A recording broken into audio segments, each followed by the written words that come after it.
السلام عليكم ورحمة الله وبركاته. الحمد لله وبه نستعين.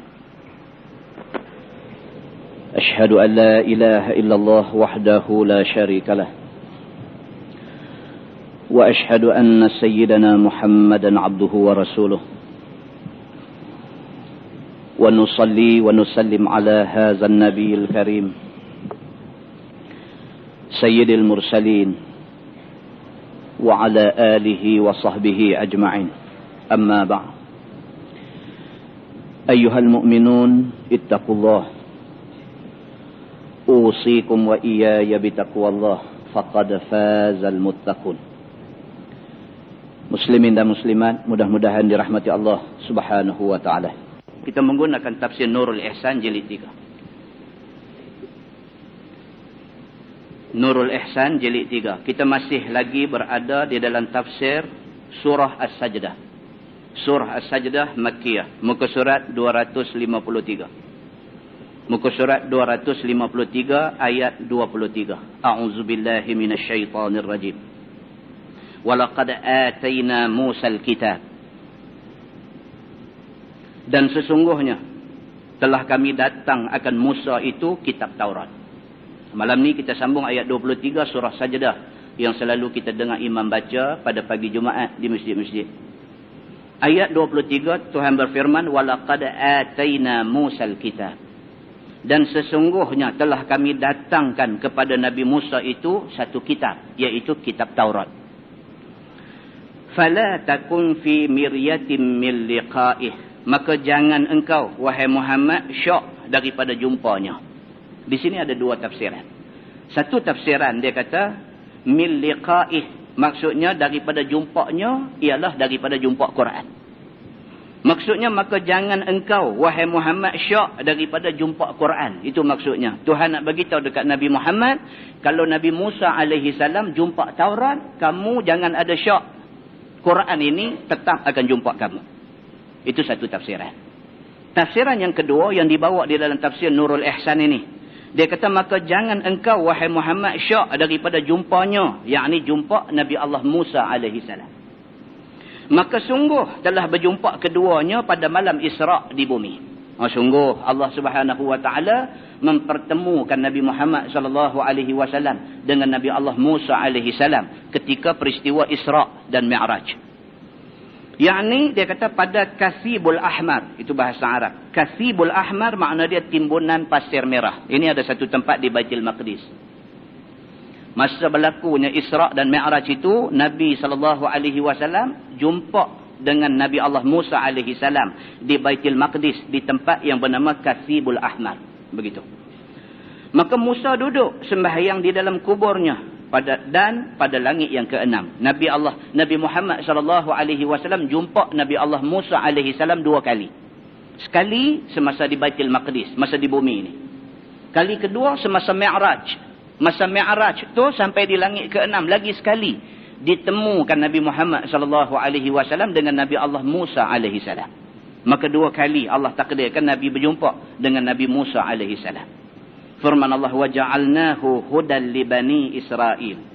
Dan kami jadi akan dia, yakni akan Nabi Musa itu orang yang hidayah, yakni menunjuk jalan agama bagi Bani Israel. Allah jadikan Nabi Allah Musa alaihi salam ini sebagai satu orang Nabi yang boleh pimpin umat dia dan juga Bani Israel kepada jalan kebenaran. Bukan semua orang Allah anugerah benda ni. Nabi Allah Ibrahim alaihi salam sendiri pun dia minta dekat Tuhan. Wa min zurriyati, dia kata, ya Allah, adakah daripada kalangan zuriat aku juga akan menjadi imam di atas muka bumi ini? Allah kata, la yanalu ahdi zalimin. Mana-mana orang yang zalim, walaupun daripada zuriat kamu, mereka tidak boleh jadi imam. Imam dalam maksud kata pemimpin.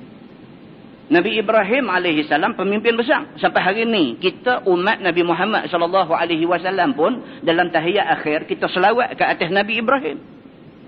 Nabi Ibrahim alaihi salam adalah pemimpin besar. Allah Subhanahu wa taala sebut, kata Allah jadikan Nabi Ibrahim ni a'immah, sebagai pemimpin di atas muka bumi. Nabi Ibrahim rasa tak cukup kalau dia seorang saja jadi pemimpin. Dia minta dekat Tuhan, wa min zurriyati, adakah daripada zuriat aku semua akan jadi pemimpin? Tuhan kata dak. Mana-mana orang yang zalim, aku tidak izin dia jadi pemimpin. Maka ni pula kita jumpa dalam ayat yang kita baca ni, Allah sebut wa ja'alnahu hudan li bani Israel, dan kami jadikan Nabi Musa itu sebagai orang yang boleh menunjuk jalan agama kepada Bani Israel yang menjadi umat dia. Firman Allah, wa ja'alna minhum a'immatan yahduna bi amrina lamma sabaru. Dan kami jadi setengah daripada mereka itu, yakni setengah daripada Bani Israel itu, imam, pemimpin, ikutan yang memberi hidayah, menunjuk manusia kepada jalan agama, dia kata. Allah jadikan sebahagian daripada Bani Israel, nabi-nabi kebanyakan daripada kalangan Bani Israel. Nabi-nabi kebanyakan daripada kalangan Bani Israel. Maka kerana tu orang Yahudi apabila mula dilantik nabi daripada kalangan Arab, mereka tak boleh terima. Sebab mereka menyangka jawatan nabi itu adalah hak kepada keturunan Bani Israel. Maka Allah kata sebahagian daripada Bani Israel dipilih untuk menjadi nabi, diberi petunjuk kepada mereka dan mereka boleh menunjuk manusia ke jalan agama yang benar. Yakni dengan suruh kami, dengan suruh Allah Subhanahu wa taala. Tak kalau sabar mereka itu atas agama mereka itu. Allah akan pilih orang untuk jadi pemimpin, hanyalah orang yang sabar akan dipilih menjadi pemimpin. Dan balak, yakni ujian daripada seteru mereka itu, sabar atas ujian musuh. Macam mana musuh nak lipat mai ujian pun sabar. Sabar atas ujian yang didatangkan oleh musuh, itu syarat untuk menjadi pemimpin. Maka mereka itu ialah segala anbiya, yakni nabi-nabi daripada kalangan Bani Israel yang ikut Nabi Allah Musa alaihi salam. Iaitu dia kata ada 4,000 orang semua sekali. Nabi ni ramai. Macam-macam riwayat yang menerangkan tentang bilangan nabi. Kemudian yang mengatakan nabi yang menjadi rasul hanya 25. Begitu. Firman Allah, wa kanu bi ayatina yuqinun. Dan adalah mereka itu, yakni Bani Israel yang beriman itu, dengan segala ayat, dengan segala tanda-tanda mukjizat yang menunjuk ke atas kekuasaan kami itu yakin sekaliannya. Bani Israel yang beriman dengan Nabi Musa, mereka percaya apabila ditunjukkan mukjizat kepada mereka. Bila Nabi Musa lempak tungkat jadi ulang, mereka terima bahawa tungkat jadi ulang itu mukjizat Nabi yang Allah bagi dekat Nabi itu sebagai bukti, kata dia Nabi. Mereka terima. Hak tak terima, mereka kata, oh dia punya sihir lagi hebat daripada sihir yang ada pada zaman Fir'aun. Begitu. Firman Allah, inna rabbaka huwa yafsilu bainahum yawmal qiyamah fima kanu fihi yakhtalifun. Bahwasanya Tuhan engkau, wahai Muhammad, ialah yang menghukum antara mereka itu pada hari kiamat, pada barang yang ada mereka itu bersalahan padanya, yakni daripada pekerjaan agama mereka itu. Dalam ayat ni Tuhan kata apa? Atas dunia ni bertengkar. Orang Islam kata Islam betul, orang Kristian kata Kristian betul, Hindu kata Hindu betul, orang beragama Buddha kata Buddha betul. Bertengkar, tak ada penyelesaian di atas dunia ni. Sampai bila pun orang yang pegang Kristian dia kata Kristian betul. Sampai bila pun orang yang pegang Hindu, dia kata Hindu betul. Sampai bila pun orang yang pegang kepercayaan di atas dunia ni, dia akan kata kepercayaan dia betul. Tuhan kata, inna rabbaka huwa yafsilu bainahum yawmal qiyamah fima kanu fihi yakhtalifun. Tuhan kata akhirat esok, Tuhan akan bagi keputusan atas pertikaian yang berlaku masa di atas dunia ni. Akhirat esok Tuhan bagi tahu. Tuhan kata yang betul Islam, hak lain semua tak betul. Ini akan diumumkan oleh Allah Subhanahu wa ta'ala di padang mahsyar esok. Tuhan akan umum. Secara rasmi Tuhan akan umum di padang mahsyar esok, Islam saja agama yang betul. Maka orang yang di atas dunia Allah terima Islam, dia untung.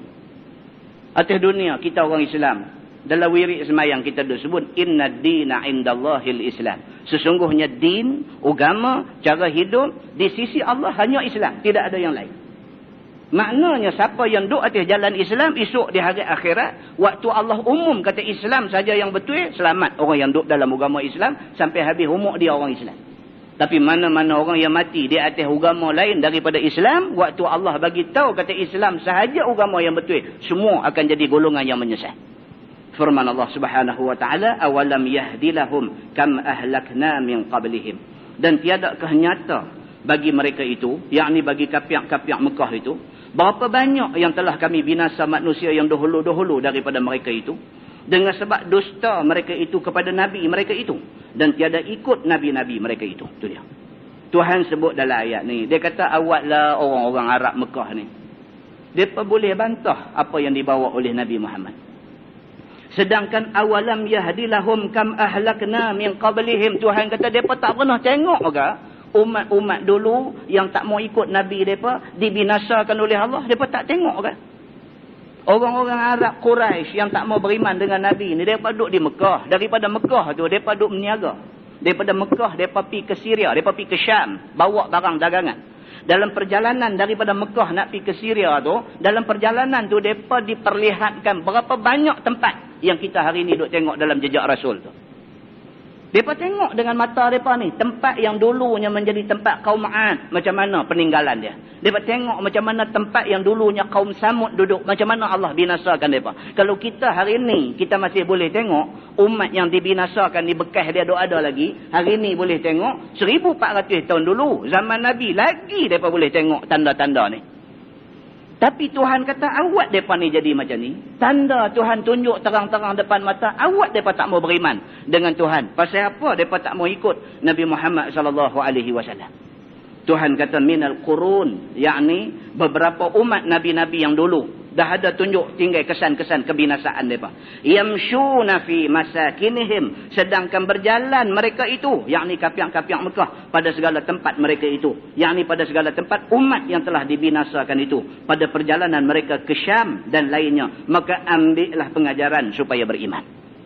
Tuhan kata hampa duk berjalan merata tempat duk tengok benda-benda ni. Tak bolehkah ambil iktibar, ambil pengajaran? Kita hari ni pun, kalau ada rezeki lebih sikit, sambil nak pergi umrah tu singgah di Jordan, tengok yang kata laut mati ni macam mana. Bila tengok tu bukan tengok saja, tengok sekali dengan ambil iktibar. Inilah kesudahan jadi kepada umat yang menentang Nabi mereka, yang mereka terlibat dengan liwat. Umat Nabi Allah Lut alaihi salam yang terlibat dengan liwat, ini kesudahan jadi mereka. Sudahlah Allah terbalikkan mereka terak masuk dalam perut bumi jadi tasik. Tasik tu pula tasik pelik. Bukan kata menatang tak boleh hidup. Apa jenis pokok pun tak boleh hidup di dalam tasik tu. Demikian Allah tunjuk kehinaan orang-orang yang bantah Nabi dan derhaka Allah Subhanahu wa taala. Pi tengok pasal apa tak boleh ambil iktibar. Tuhan kata, "Inna fi zalika laayat." Bahawa pada yang demikian itu menjadi dalil yang menunjuk atas kekuasaan Allah Subhanahu wa taala. Bila tengok, yang tibar kena ambil. Allah Subhanahu wa ta'ala Tuhan Maha Kuasa. Tuhan boleh buat sampai macam ni sekali. Kepada mana-mana orang yang bantah, yang derhaka dia. Firman Allah, afala yasma'un. Maka tidakkah dengar mereka itu. Akan dengar yang jadi pengajaran dan jadi fikiran tadbir bagi mereka itu. Mereka duduk dengar orang duduk cerita tentang umat Nabi-Nabi dulu. Mereka tengok tempat umat tu dibinasakan. Pasal apa orang duduk cerita, mata tengok tapi tak sedap-sedap juga. Pasal apa? Firman Allah, awalam yarau anna nasuqul ma'a ilal ardil juruz. Tidakkah lihat mereka itu bahawa kami halau awan yang bawa air hujan kepada bumi yang ketal, yakni gersang kering. Tuhan suruh manusia tengok benda-benda ni semua, fikir. Hampa tak pernah tengok ke bumi padang pasir kering kontang? Aku boleh perintahkan awan bawa hujan. Pi sampai di bumi kering ni. Hujan turun. Bumi yang asalnya kering. Tiba-tiba menghijau. Tumbuh pokok yang berbagai-bagai. Tentulah ni itu keluar dalam surah Abang. Cerita Muammar Gaddafi. Dia buat apa? Dekat sebahagian daripada padang pasir Sahara. Padang pasir Sahara. Satu padang pasir yang sebut aja orang tahu macam mana punya kering dia, macam mana punya gersangnya, yang kata padang pasir Sahara ni, gurun Sahara ni. Allah Subhanahu wa taala izin usaha Muammar Gaddafi. Allah izin usaha dia. Dia pergi buat satu kawasan irrigation, satu kawasan pengairan di situ, dan hari ni sebahagian daripada kawasan Sahara yang asalnya kering kontang itu hari ni sudah menjadi kawasan subur. Pokok-pokok tumbuh dengan kebun-kebun yang berbagai-bagai buah ada di sana. Semua ni atas izin Allah Subhanahu wa taala. Allah izin benda tu jadi, Allah tak izin benda tu tak jadi. Maka Allah sebut dalam ayat ni, awalam yarau anna nasuqul ma'a ilal ardil juruz. Kenapa tidak kamu lihat bagaimana kami halau awan bawa air hujan kepada bumi yang gersang, tiada tumbuh-tumbuhan padanya. Fanukhriju bihi zar'an ta'kulu minhu an'amuhum wa anfusuhum. Maka kami keluar tumbuh-tumbuhan dengan dia, yakni dengan air hujan tu terbit tumbuh-tumbuhan yang bermacam-macam. yakni akan tanaman yang dapat makan daripadanya oleh segala an'am, iaitu kerbau, lembu, unta, kambing dan sebagainya. Itu dia. Tuhan kata, ayak yang aku bagi dekat hampa ni sumber kehidupan manusia. Aku tahan ayak, mati habis semua manusia. Ayak yang aku bagi ni adalah sumber untuk manusia nak hidup. Pasal apa manusia tak mau fikir tentang benda ni? Dan diri mereka itu sendiri, diri mereka itu sendiri hidup. Ayam ada, baru mereka boleh hidup. Bukan lembu, kerbau, tumbuh-tumbuhan saja boleh hidup kalau ada ayam. Manusia sendiri, kalau tak ada ayam, tak boleh hidup. Firman Allah, afala yubsirun. Maka tidakkah lihat mereka itu akan yang demikian itu? Maka ambil ketahui atas kuasa kami untuk mengulangi hidup mereka yang bangkit daripada kubur. Tuhan kata, kalau bumi mati, aku boleh hantar ayam pergi. Bumi itu hidup, tumbuh-tumbuhan yang berbagai-bagai. Orang mati, mustahilkah bagi aku nak bagi hidup lepas mereka dimasukkan ke dalam kubur esok. Kalau benda ni aku boleh buat, nak bagi hidup balik orang mati, ni simple bagi Allah Subhanahu wa taala. Firman Allah, wa yaquluna mata hadzal fath in kuntum sadiqin. Dan kata mereka itu, yakni kafir-kafir itu kepada orang yang beriman. Ni orang kafir Mekah, depa jawab balik kepada orang yang beriman. Kata dia, bila lagi kemenangan antara kamu dan kami, yang kamu kata menang itu, depa cabar. Orang kafir Mekah ni, dia jumpa Nabi, dia jumpa orang yang beriman. Depa kata, lah macam ni lah, tu sadu cakap banyak. Lah ni hampa kata hampa betul. Ni orang kafir kata kat orang yang beriman. Hampa kata hampa betul. Hampa kata Tuhan hampa betul. Hampa kata tokong kami, Lata, Uzza, hak kami duduk sembah ni, hampa kata yang ni semua tak betul. Hampa kata Tuhan hampa betul. Hampa kata Allah betul. Lah tu sadu buang masa, tu sadu cakap banyak. Lah ni macam ni, kalau betul, hampa ni betul, dia kata binasakan kami. Cabar macam tu.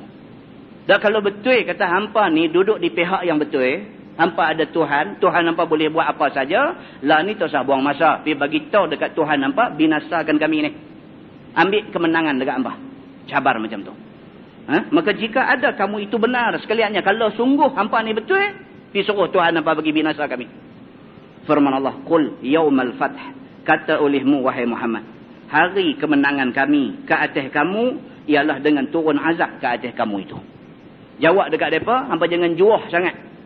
Hari Allah nak buat mai azab bagi binasa hampa ni akan sampai. Hampa tak usah duk juah. Dia abang kat mereka lagu tu. Tak payah cabar, Tuhan kami suruh buat mai azab dekat hampa. Tak payah cabar, hari itu akan mai. Pihak dekat mereka, bila mai saja hari itu, hampa akan dibinasakan semua sekali oleh Allah Subhanahu wa ta'ala. La yanfa'ul ladzina kafaru imanuhum. Maka tiada manfaat akan segala kafir-kafir itu, akan iman mereka itu lagi pada hari itu. Dalam tafsir dia kata hari itu ialah hari kiamat. Bila dah mai dah kiamat, matahari terbit aja di sebelah barat, pada masa tu kalau kata beriman, ambil Quran pepak makan pun tak ada apa dah. Jangan cabar Tuhan. Tuhan tetap akan buat mai hari yang Tuhan janji ni. Tuhan tetap akan buat mai. Bila mai hari itu, masa tu baru hampa nak beriman, tidak ada lagi peluang untuk Allah Subhanahu wa ta'ala terima iman hampa itu. Walahum yunzarun. Dan tiada mereka itu dinanti-nanti lagi bagi taubat dan minta uzur. Hari itu nak bertaubat pun Tuhan tak bagi dah. Hari itu nak bagi excuse, nak bagi alasan, nak minta uzur dekat Tuhan. Saya ni bukan tak mau beriman, tapi saya nak bagi 1000 alasan pun Tuhan tak mau dengar. Satu pun Tuhan tak mau dengar. Firman Allah, fa'arid anhum wantazir. Maka berpalinglah olehmu wahai Muhammad daripada mereka itu. Tuhan kata dekat Nabi, cukuplah. Kalau mereka ni nak beriman, mereka beriman dah. Quran dah turun 30 juzuk dah. Kalau mereka nak beriman, beriman dah. Kalau sampai hari ni mereka masih kekal atas sikap tidak mau beriman, memang mereka ni jenis tak mau beriman. Maka Tuhan kata fa'arid anhum, tak salah, tinggallah mereka ni. Dan nanti olehmu akan turun azab ke atas mereka itu. Tuhan kata wantazir, tunggu. Yang mereka duk cabar sangat minta Tuhan buat mai azab ni, wantazir, habang kat mereka tunggu saat azab Tuhan akan buat mai. Innahum muntazirun, bahawasanya mereka itu, yakni kafir-kafir itu, menanti sekalian mereka itu akan kedatangan mati ataupun bunuh ataupun tawan. Dia kata, dan mereka ni sebenarnya duk tunggu hari aja Allah nak binasakan mereka. Sama ada binasa dalam bentuk mati kena bunuh dalam perang dengan orang Islam, ataupun mati ketika menjelang kiamat. Pokok pangkalnya, mereka akan terima hari yang mereka duk cabar minta dekat Tuhan ni, hari itu akan sampai dan mereka akan terima padah pada hari itu. Dia kata ini hukum, yakni suruh nanti itu mansuh hukum ini dengan suruh perang. Ayat ni mula-mula turun, suruh tunggu aja tengok apa nak jadi. Kemudian bila turun ayat perang, Allah suruh orang Islam waqatilul musyrikina kaffah, pergi perang orang kafir semua sekali, maka tak payah tunggu lagi. Teruskan lancar serangan kepada orang-orang yang memusuhi Islam ini. Begitu. Wallahu a'lam. Lepas ni kita masuk surah Al-Ahzab. Kita sambung lagi baca. Surah Al-Ahzab Madaniyah. 73 ayat. Surah Al-Ahzab Madaniyah. Al-Ahzab ni tuan-tuan, makna dia ialah kumpulan bersekutu. Hizbun, satu kumpulan. Hizbun. Ahzab, makna dia plural. Banyak kumpulan. Kumpulan bersekutu yang dimaksudkan dalam surah yang kita nak baca ni ialah gabungan di antara orang Yahudi, orang munafik dan orang musyrikin. Tuan-tuan, sampai bila pun orang kafir ni ala millah wahidah. Mereka ni kok mana pun mereka akan bersatu di atas kepercayaan yang satu. Kafir ni, dia Kristian ke, dia apa ke, dia tak ada agama ke, dia apa ke, mereka ni kok mana pun satu hari mereka akan duduk atas satu geng untuk lawan Islam.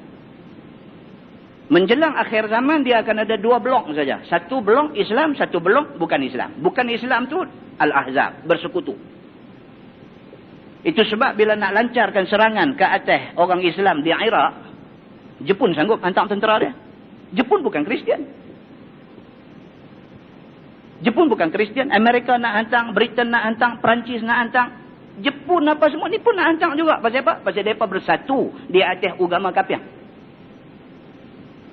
Islam ni akan menjadi musuh kepada semua mereka ni.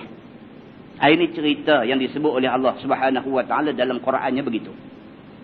Maka Al-Ahzab ini adalah golongan yang bersekutu. Daripada puak Yahudi, daripada puak musyrikin yang memang kafir sembah berhala, dan juga munafik yang dah mengaku Islam, dah mengaku beriman kepada Allah, tapi sengak-sengak pergi buat pakatan dengan musyrikin dan sebagainya, dengan tujuan nak hentam Nabi Muhammad SAW, dengan tujuan nak hentam Islam. Maka surah ni dia panggil surah Al-Ahzab, yang menceritakan tentang golongan yang bersekutu ini. Perang Ahzab ini berlaku apabila mereka ni, Yahudi, munafik, musyrikin ni pakat sekali mereka pergi kepung Madinah. Ini berlaku ni. Yang kata perang Ahzab ini berlaku apabila mereka tiga golongan Yahudi, munafik dan musyrikin ni bergabung tenaga, mereka pergi kepung keliling Madinah. Sehingga kan orang Islam yang ada dalam Madinah tu nak keluar tak boleh, nak apa tak boleh, sebarang aktiviti ekonomi disekat. Macam mana yang Amerika buat ke Iran dulu. Macam mana yang Amerika buat kepada mana-mana negeri yang menjadi musuh dia. Dia kenakan sekatan ekonomi. Yang kata sekatan ekonomi itu sebarang import-export semua tak berjalan. Makanan tak boleh masuk, ubat-ubatan tak boleh masuk dan sebagainya. Duit ada pun tak boleh beli sebab barang tak ada. Sekatan ekonomi. Ini teori yang sudah diguna pakai sejak daripada zaman dulu lagi. Nabi SAW duduk di Madinah dengan sahabat-sahabat yang Islam ni, Yahudi, munafik, musyrikin, pergi kepung keliling Madinah ni, kenakan sekatan ekonomi kepada orang Islam yang ada di Madinah. Sehingga kan orang Islam, sehingga kan mukmin yang berada di Madinah pada masa tu dah rasa dah, mereka dah tak ada harapan dah, mereka dah helpless dah rasa tak ada siapa boleh tolong mereka dah. Mereka rasa habislah kita akan dihancurkan oleh golongan Ahzab ini. Sampai timbul perasaan macam tu di kalangan orang-orang Islam yang kena kepung ini. Dan ini adalah ujian berat yang Allah takdirkan kena kepada mukmin yang hidup pada zaman Nabi SAW. Yang kemudiannya Allah Subhanahu Wa Taala hantar bantuan kepada Nabi dan orang Islam yang ada di Madinah ini dalam dua bentuk bantuan. Yang pertama, tentera yang tidak kelihatan mata. Mata tengok tak nampak, tapi ada tentera Allah tiba-tiba tengkok putih jatuh dan sebagainya. Ini satu bantuan yang Allah hantar kepada Nabi dan kepada tentera Islam yang ada di Madinah pada masa itu. Kita akan baca dalam tafsir ni, kita akan jumpa cerita ni. Dan yang kedua, Allah hantar bantuan kepada tentera Islam yang kena kepung ni. Bantuan dalam bentuk angin taufan, angin kuat yang akhirnya menyebabkan musuh-musuh lari lentang pukang, lari balik ke tempat masing-masing, dan bebaslah orang Islam daripada kepungan orang-orang yang memusuhi Islam ini. Ini sinopsis kepada surah Al-Ahzab. Kita baca sikit. A'udzubillahi minasyaitanirrajim. Bismillahirrahmanirrahim. Ya ayyuhan nabi, ittaqillah. Wahai Nabi, takutlah olehmu akan Allah Subhanahu wa taala. Yakni tetap olehmu atas takut Allah itu. Tuan-tuan tengok. Bukan kita. Bukan kita. Nabi Muhammad pun Tuhan seru dia, suruh ittaqillah. Suruh dia takut kepada Allah. Kalau Nabi Muhammad pun diseru oleh Allah supaya takut Allah, kita ni 1000 kali kena seru supaya takut Allah. Sebab manusia hari ni dia tak takut Allah. Bohong aja. Semayang apa semua, baca Quran nampak cantik, tapi sebenarnya hati tak takut Tuhan. Maka kerana tu berapa ramai orang semayang tapi duk buat benda yang Tuhan larang.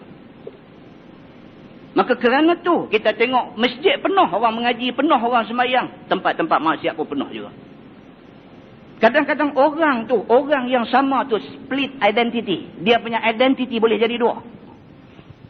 Dengan orang kafir, dengan orang apa ni, kita boleh mengadakan hubungan biasa. Berkawan boleh.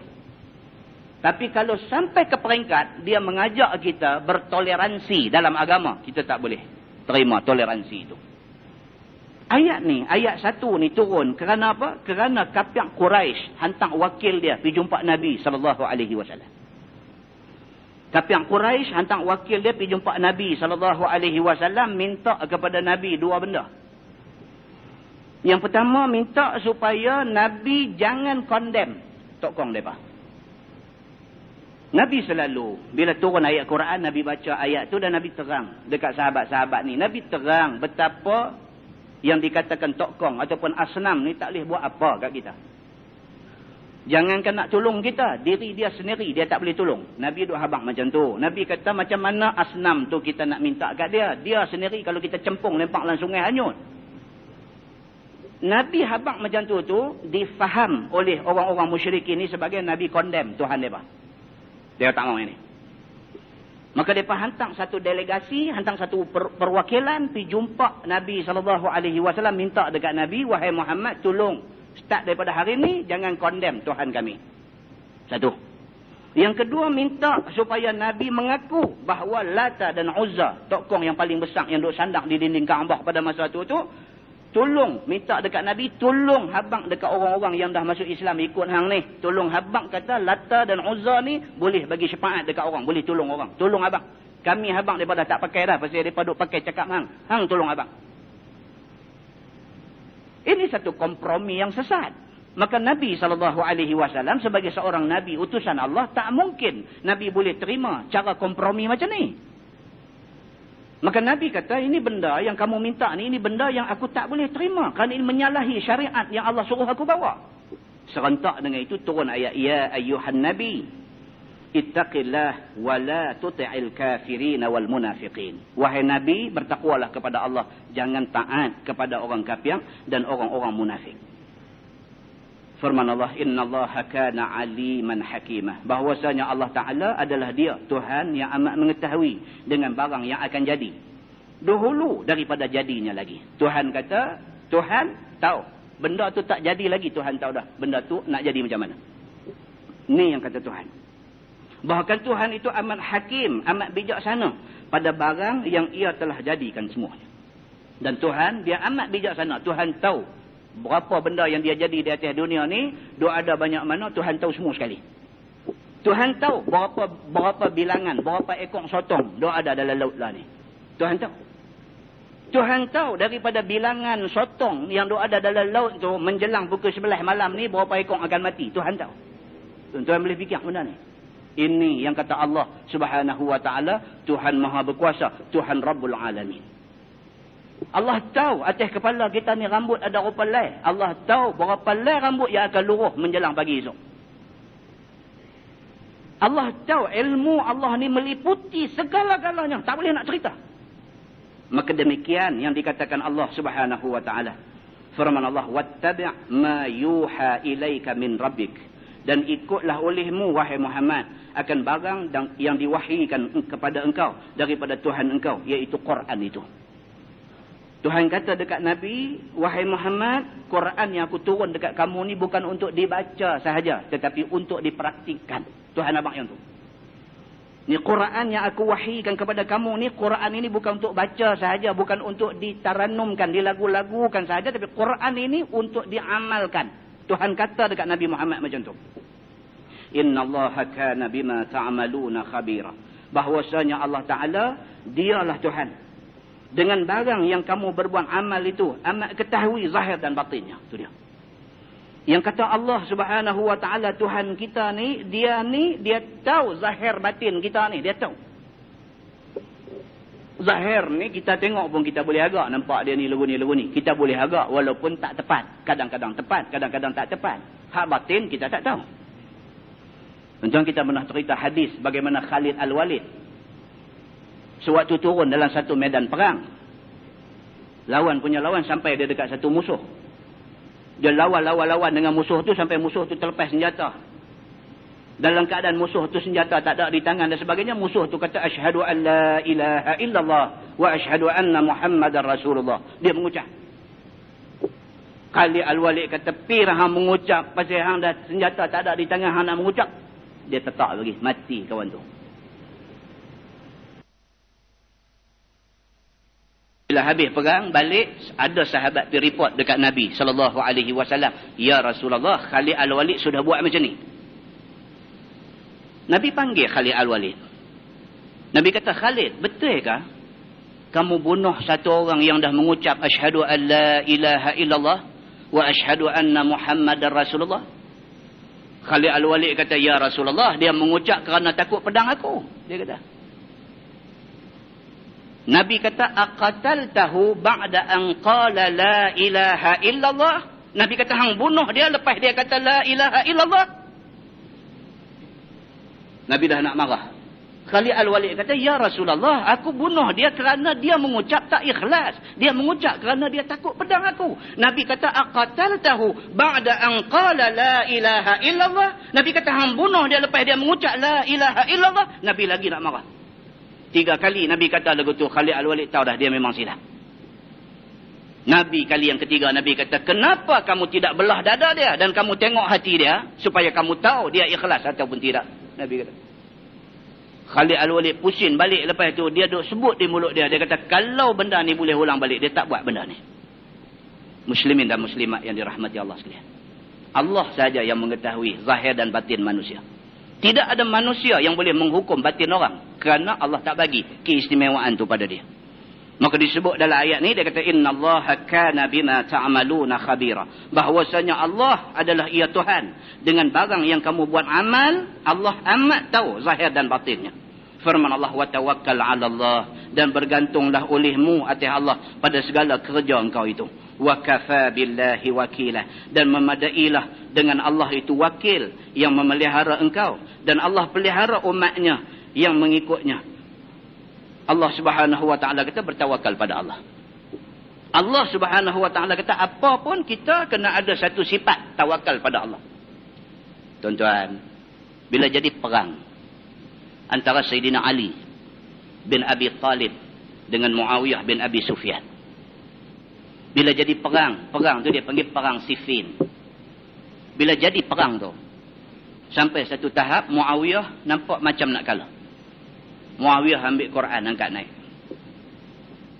Bila Muawiyah ambil Quran angkat naik, Sayyidina Ali terus arah orang-orang dia. Cukup, jangan ada siapa dah serang pihak sana kerana mereka sudah angkat Quran. Sebahagian daripada orang Sayyidina Ali ni tak boleh terima arahan daripada Sayyidina Ali. Mereka kata, ya Amiral Mukminin. Mereka kata, wahai Amiral Mukminin, jangan percaya. Ini helah yang dibuat oleh pihak mereka. Mereka dah nampak macam nak kalah, mereka angkat. Nak tunjuk kata mereka ni nak berdamai. Ini helah mereka.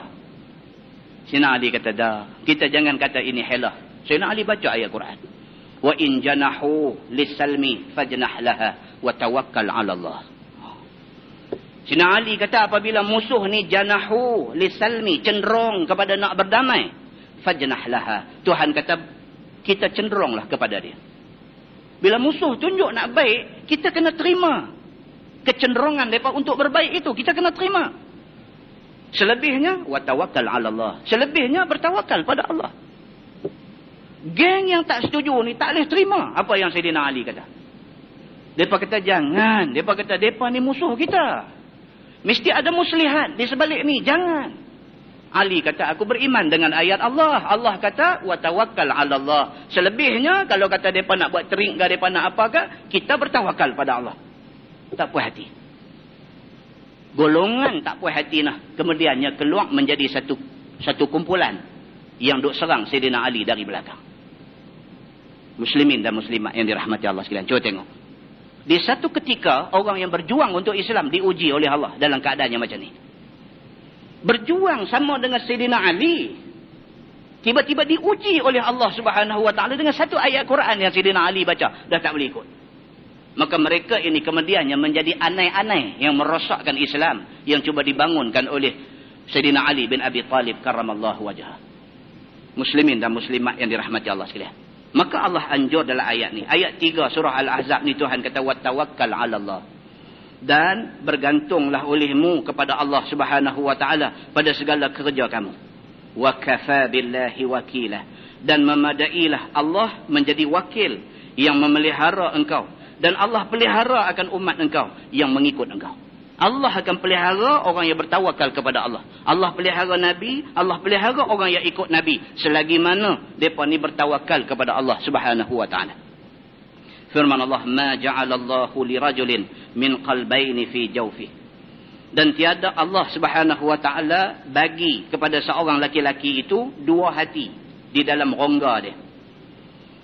Turun ayat ini kerana nak menolak perkataan satu orang kafir yang bernama Abi Ma'mar. Yang dia ni kata, jika aku ada dua hati, aku berakal dengan tiap-tiap satu, maka aku lebih baik daripada Muhammad. Dia kata. Ini cerita berlaku pada zaman Nabi. Satu orang yang bernama Jamil bin Ma'mar Al-Fihri, nama dia. Jamil bin Ma'mar Al-Fihri. Dia ni Allah Subhanahu Wa Taala anugerah dekat dia cerdik. Otak cerdas.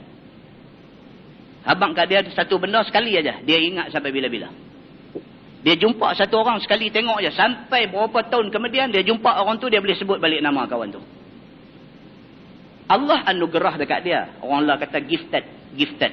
Dia ni jadi genius, dia jadi cerdik ni kerana gifted. Kerana memang Tuhan bagi kat dia, dia cerdik. Rupa-rupanya cerdik yang Tuhan bagi kat dia ni menyebabkan dia lupa diri. Ini Jamil bin Ma'mar Al-Fihri. Maka orang-orang Quraisy pada masa tu kagum dengan kecerdikan Jamil bin Ma'mar ini. Mereka kagum dengan cerdik dia. Maka orang-orang Quraisy ni mereka kata sama-sama mereka. Mereka kata, Ibnu Ma'mar ini, dia ni mungkin ada dua hati. Pasal itu dia cerdik. Hati ni maksudnya otak lah. Dia boleh ingat. Orang kata ingat dalam hati. Ingat dalam hati tu, ingat di otak lah. Dia ni mungkin ada dua hati. Maka kapasiti untuk mengingat itu lebih. Pasal dia ada dua hati. Dia tak macam kita. Kita ni orang beritahu ni minggu depan lupa. Dia ni beritahu sekali 10 tahun lagi dia ingat. Mungkin dia ni ada dua hati. Jaufaini fi qalbi. Dia ada dua hati. Qalbaini fi jawfi. Dua hati di dalam dadanya. Orang duk bercakap macam tu. Bila cakap-cakap ni sampai dekat dia, dekat Jamil bin Ma'mar Al-Fihri ni, bila sampai dekat dia, dia kata apa? Memang betul. Dia kata. Dia kata memang betul. Dia kata aku sememangnya ada dua hati. Dia kata dengan kerana itulah aku lebih cerdik daripada Muhammad yang hampa duk ikut ni. Ini cerita. Ditakdirkan Allah Subhanahu Wa Taala berlaku perang Badar. Dalam perang Badar, Jamil bin Ma'mar ini dia memihak kepada musuh lawan Nabi Muhammad, lawan Islam. Bila di akhir perang Badar itu, tiba-tiba orang nampak dia. Orang nampak Jamil bin Ma'mar ini dalam keadaan kasut pakai sebelah lagi duk pegang tangan. Jalan lagu orang hilang akal. Maka orang pergi tegur dia. Dalam riwayat menceritakan yang tegur dia ni ialah Abu Sufyan. Abu Sufyan kata dekat dia, wahai Ibnu Ma'mar, apa pasal hang pakai kasut sebelah aja? Dia jawab, dia kata, aku pakai dua-dua. Dia kata. Sedangkan sebenarnya dia pakai sebelah aja, sebelah lagi dia duk pegang di tangan. Start daripada tu, pakat bersembang pula perempuan ni. Dia kata karut dia ni. Mana boleh ada dua hati. Kalau dia ada dua hati, tak mungkin jadi lagu tu dekat dia. Jadi lagu orang nyanyuk. Pakai kasut sebelah, kata pakai dua belah. Dia kata. Ini. Maka Allah Subhanahu Wa Taala turunkan ayat ni. Ma ja'alallahu lirajulin min qalbaini fi jawfih. Allah tidak pernah jadikan satu orang manusia ada dua hati. Maka dengan kerana tu dia lebih bijak daripada Nabi. Tidak mungkin Allah jadikan orang yang macam ni. Kata dia firman Allah, wa ma ja'ala azwajakumul la'i tuzahiruna minhunna ummahatikum. Dan tiada jadi Allah akan segala isteri kamu yang kamu zihar daripada mereka itu sebagai ibu kamu. Yakni pada haramnya dengan zihar itu. Maka zihar itu berkata satu orang bagi isterinya, anti alayya ka zahri ummi. Kamu atas aku seperti belakang ibu aku. Ini pula ayat cerita tentang zihar. Pada zaman jahiliah dulu, orang Arab jahiliah, dia bila dia marah betul dekat bini dia, dia akan zihar bini dia. Bila dia marah dekat bini dia marah betul-betul, dia akan kata dekat bini dia, anti alayya ka zahri ummi. Dia kata, hang ni belakang hang serupa macam belakang mak aku. Maksudnya dia nak kata, hang ni macam mak aku. Perbuatan menyamakan bentuk fizikal bini dengan bentuk fizikal mak menyebabkan berlaku yang dikatakan zihar. Cuma ulama ada dua pandangan. Satu pandangan mengatakan mesti dengan niat. Niat zihar baru jadi zihar. Satu lagi kata tak perlu niat. Apabila satu orang suami samakan bini dia dengan mana-mana bentuk fizikal mak dia, maka berlaku zihar. Dia kata kat bini dia, dia kata aku tengok muka hang ni macam muka mak aku. Dia menyamakan fizikal muka bini dia dengan muka mak dia. Zihar. Ataupun dia kata, awak tengok kaki hang ni nampak macam kaki mak aku. Kaki, bentuk fizikal. Kalau persamaan itu dalam benda yang bukan fizikal. Suara, misalnya suara tak ada fizikal. Dia kata, suara hang sekali dengar macam suara mak aku, itu tidak jadi zihar. Persamaan itu dalam bentuk fizikal. Cuma sebahagian ulama kata mesti disertai niat. Memang dia niat, dia kata ni nak menziharkan isteri dia. Maka baru berlaku zihar. Itu pandangan. Dalam masyarakat Arab jahiliah dulu, bila satu orang suami benci dekat bini dia, benci betul-betul, dia akan kata benda ni. Dia kata, anti alayya ka zahri ummi. Dia kata, aku tengok badan hang ni macam badan mak aku. Dia kata tu dengan tujuan dia cerai bini dia. Dan cerai tu sampai bila-bila. Dia tak boleh kahwin dah dengan bini tu. Maka bila mai Islam pun betul balik benda ni. Zihar ada dalam Islam. Tetapi tidaklah sampai ke peringkat, sampai tak boleh menikah balik sampai bila-bila. Sebaliknya Islam mai dia kata apa? Apabila satu orang suami samakan isteri dia dengan mak dia. Samakan badan bini dia dengan badan mak dia dan sebagainya. Maka berlaku zihar. Dia haram bersama dengan isteri dia selagi mana dia tidak membayar kafarah. Bila dia bayar kafarah, maka dia dengan isteri dia jadi suami isteri macam biasa balik. Dan itu bukan talak, tidak dikira sebagai talak. Itu saja perubahan dia. Dia kata kepada isteri, anti alayya ka zahri ummi. Kamu ke atas aku seperti belakang mak aku. Maka iaitu talak pada zaman jahiliah. Zaman jahiliah kalau kata lagu tu jadi talak. Talak tak boleh kahwin dah sampai bila-bila. Maka hukum Islam hanya kena bayar kafarah. Iaitu kafarah itu, iaitu denda itu ialah satu, memerdekakan hamba. Satu orang suami yang pernah kata dekat bini dia macam tu, dia tersangkut dengan hukum zihar. Dia tak boleh bersama dengan isteri dia selagi tak bayar denda ni. Kalau dia bersama jadi macam mana? Dia tidak jadi zina. Hukumnya tidak zina. Cuma bersama itu berdosa. Tapi bukan dosa yang menyamai dosa zina. Itu kena faham. Baik. Satu, dia kata nak bayar denda dengan memerdekakan hamba. Jika tidak kuasa, macam lah ni hamba tak ada, maka puasa 2 bulan berturut-turut. Buta aja hidup bercakap mulut rapuh lagu tu, saja aja nak kena puasa 2 bulan berturut-turut. Ataupun, dan jika tiada kuasa nak puasa 2 bulan berturut-turut, maka bagi makan 60 orang miskin. Iaitu seorang secupak beras, dia kata. Yang ni, ambil yang ni. Cari 60 orang miskin, bagi seorang secupak beras. Maka terlepaslah kita daripada tersangkut dengan hukum zihar ni. Maka kita balik kepada isteri kita, menjadi suami isteri seperti biasa. Ini cerita dia. Maka itu tiada talak. Itu bukan dianggap sebagai talak. Tak payah kira kata aku dah jatuh satu talak pasal aku zihar dia. Tak ada. Zihar bukan talak. Begitu. Firman Allah, وَمَا جَعَلَ أَدْعِيَاءَكُمْ أَبْنَاءَكُمْ. Dan tiada jadi Allah akan anak panggil-panggil kamu itu sebagai anak kamu sebenar. Ni dia main bab anak angkat. Kalau kita ambil satu orang anak angkat, kita panggil dia dengan nama bin kita. Sampai bila pun budak tu tetap anak angkat, tak akan jadi anak kandung kita. Benda ni berlaku kerana Nabi SAW ambil Zaid bin Harisah. Nabi ambil Zaid bin Harisah buat anak angkat.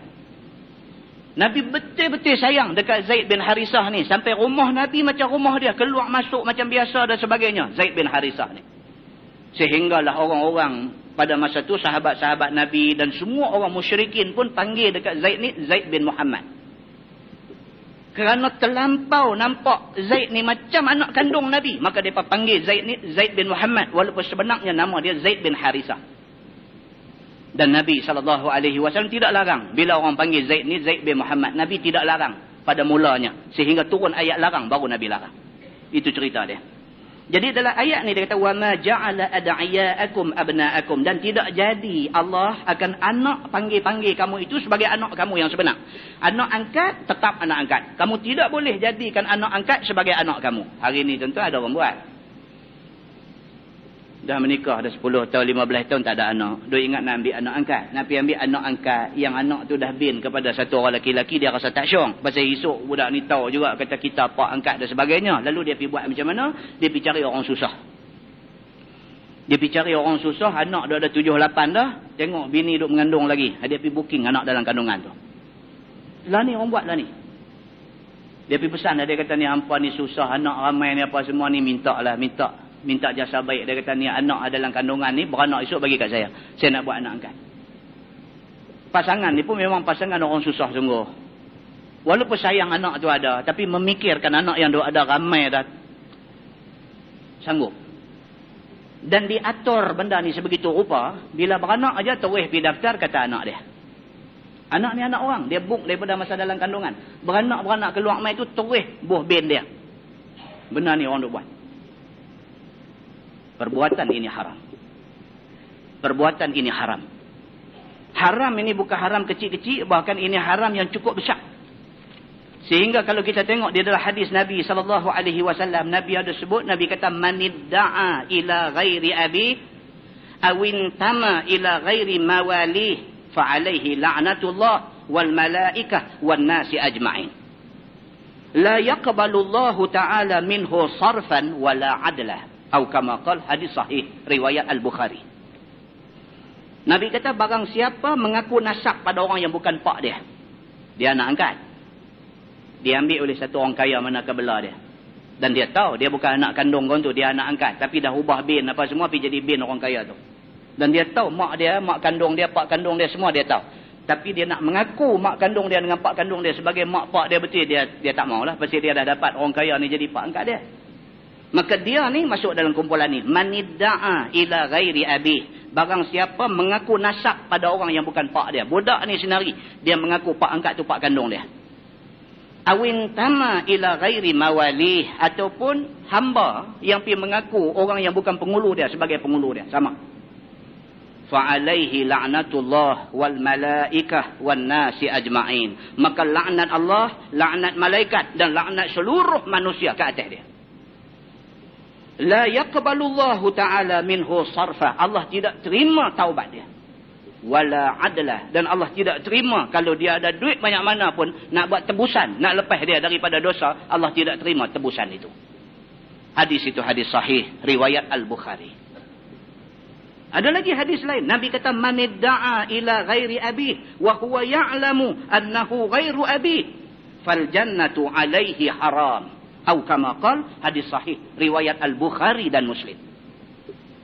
Nabi kata barang siapa orang yang bukan pak dia, dia kata pak dia.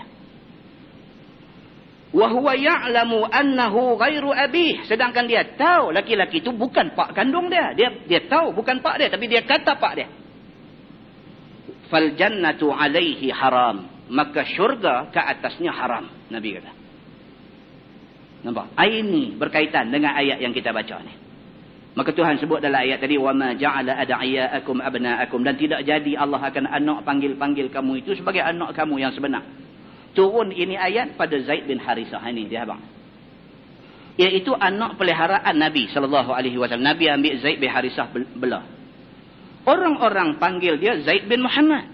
Maka kerana mesranya Nabi duk layan Zaid ni, dan Zaid ni manja sungguh dekat Nabi, orang panggil Zaid bin Muhammad. Begitu. Zalikum qaulukum bi afwahikum. Bermula demikian itu, yakni perkataan kamu dengan segala mulut kamu. Tuhan kata hak berlaku kepada Zaid, anak angkat Nabi ini hanyalah panggilan di mulut. Mereka tahu kata Zaid ni bukan anak Nabi saja mereka panggil, kerana Zaid ni manja sangat dengan Nabi. Begitu. Maka turun ayat ini tak kala berkahwin Nabi akan Zainab binti Jahsy. Zaid bin Harisah ni anak angkat Nabi. Bila dia besar, dia menikah dengan satu perempuan, nama perempuan tu Zainab bin Jahsy. Lepas tu Zaid bercerai dengan Zainab ni. Bila Zaid bercerai dengan Zainab ni, Nabi pergi menikah dengan Zainab ni. Bila Nabi menikah dengan Zainab, sudah jadi isu. Orang yang duk tunggu nak attack Nabi ni, duk tunggu je, aku tunggu je Muhammad buat silap dia, aku nanti sidai dia. Ada geng macam ni ada. Aku duk tunggu je, aku tunggu bagi dia tergelincang sikit, aku nanti sidai dia, aku nanti tak lepas. Tengok-tengok Nabi pergi menikah dengan Zainab binti Jahsy yang dulu merupakan isteri kepada anak angkat Nabi. Dan mereka spread cerita, mereka sebar cerita di dalam masyarakat. Hampa tengok Muhammad yang hampa duk kata hebat sangat ni, Muhammad ni hampa tengok perangai wuduh. Bini anak dia pun dia pergi ambil buat bini dia. Dia kata lagu tu. Ini ceritanya. Nabi SAW sudah kena attack dengan golongan yang tak suka dia. Maka isteri Zaid bin Harisah, anak peliharaannya, yang kemudiannya ditalakkan oleh Zaid. Maka kata Yahudi dan munafikin, Muhammad dah berkahwin dengan isteri anaknya. Kita tengok. Maka dusta mereka itu oleh Allah. Allah Subhanahu Wa Taala tak biang orang duk cerca Nabi kesayangan dia. Allah tak biang. Maka Allah defend Nabi sallallahu alaihi wasallam. Kata dia tiada haram nikah isteri dengan anak peliharaan dia. Allah Subhanahu Wa Taala jelaskan tiada haram nikah isteri kepada anak peliharaan. Tak ada salah. Kita menikah dengan bekas isteri kepada anak angkat kita, tak salah. Tak ada sangkut apa dengan kita. Bukan kata perempuan tu tak ada sangkut. Hak laki-laki tu pun tak ada sangkut dengan kita. Dia anak angkat kita aja. Maka Allah jelaskan benda ni. Maka yang haram ialah apabila berkahwin dengan isteri kepada anak sulbi, yakni anak kandung. Menantu. Bekas menantu, pak mentua nak pergi menikah tak boleh. Isteri kepada anak angkat bukan menantu. Maka menikah itu tidak salah. Begitu. Firman Allah, wallahu yaqulul haq wa huwa yahdis sabil. Dan Allah Tuhan yang berfirman akan firman yang sebenar, dan Allah yang menunjuk jalan agama yang sebenar, iaitu tiada haram kahwini isteri kepada anak angkat. Maka yang haram ialah apabila kahwin isteri kepada anak kandung. Firman dia, ud'uhum liabaihim, serulah olehmu bagi nama bapa mereka itu. Itu dia. Tuhan kata kok mana pun kalau ambil anak angkat, panggil dia dengan bin pak kandung dia. Tak boleh tukang bin, mai ke bin kita. Tak boleh. Kalau buat, haram. Haram tak? Laknat Allah, laknat malaikat, laknat manusia semua dekat dia. Bahkan Nabi kata, fal jannatu alaihi haram. Syurga haram kat atas orang yang buat kerja macam ni. Begitu. Maka kemudian daripada turun ayat itu, dipanggil Zaid bin Harisah. Maka tiada lagi dipanggil dia dengan nama Zaid bin Muhammad. Bila turun ayat ni, Nabi terus beritahu dekat sahabat semua, cukup. Jangan ada siapa pun dah panggil Zaid ni Zaid bin Muhammad. Panggil dia Zaid bin Harisah. Bin kepada bapa kandung dia juga. Firman Allah, huwa aqsatu indallah, iaitu seru nama bapa itu lebih adil di sisi Allah Subhanahu Wa Taala. Firman Allah, fa illam ta'lamu aba'ahum fa ikhwanukum fid din wa mawalikum. Tu contoh perbetul itu. Alif tu tak ada. Waw mim waw alif. Bukan waw alif mim waw alif. Alif tu tak ada. Fa illam ta'lamu aba'ahum fa ikhwanukum fid din wa mawalikum. Begitu baca dia. Dia silap tulis. Wa mawalikum. Maka jika tiada kamu ketahui bapa mereka itu, kalau kita jumpa satu anak kita tak tahu pak dia siapa, maka iaitu saudara kamu pada agama. Tak boleh juga buh bin kita walaupun tak tahu pak dia siapa. Dia adalah saudara kita. Maka panggil dia abang atau adik ataupun anak bapa penakan, kamu panggil dia ibnu am dan sebagainya. Yang ni maulah dipanggil seorang dengan nama bapaknya. Tak boleh juga panggil bin ke kita, tak boleh. Walaupun tak tahu dia ni pak dia siapa, tak boleh bin kat kita. Islam tak bagi benda tu. Tuan-tuan bayangkan, kalau sekiranya benda ni dibuat dalam masyarakat. Kita ambil anak angkat, anak perempuan. Pibuh bin kita. Esok bila nak kahwin esok ni, orang perempuan nak kahwin nak kena ada wali. Dia bin kita, binti ke kita.